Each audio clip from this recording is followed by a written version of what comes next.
Good afternoon and welcome to This is History. I'm Robert Pale, here to take you into the past. In today's broadcast, I take you on a journey through Ellesmere Port.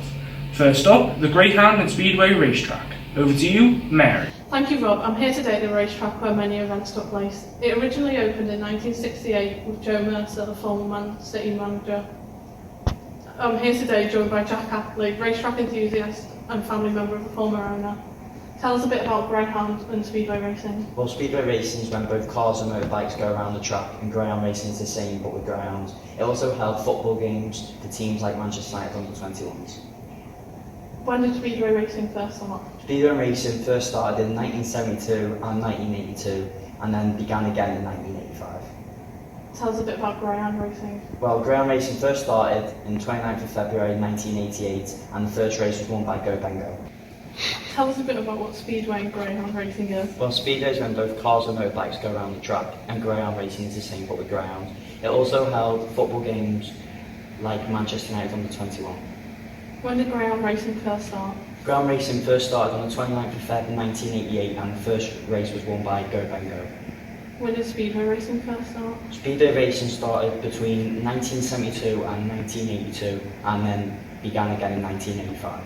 What happened post 1985?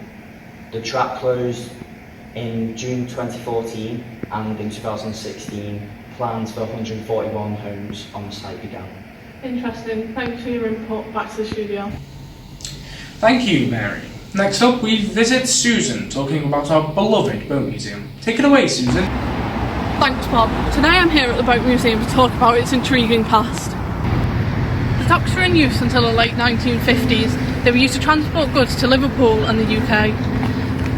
Originally designed by Thomas Telford, it is now one of the largest and complete dock complexes in the UK. In the 1970s, the National Waterways Museum brought together a unique fleet of over 60 historic boats. The archives and collections help tell a story of Britain's waterways while being the largest collection in Britain. How about that? Thank you, Bob. Riveting, I never knew that. For our final blast from the past, we take you all the way to the Port Arcade. Over to you, Gary.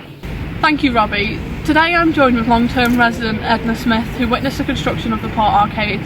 So, Mrs. Smith, tell us a bit about the shopping centre. Well dear, it was built in the late 80s and opened in 1990. Over 30 years it's been open. I remember it like it was yesterday. It was a place where families could meet and happily spend their leisure time.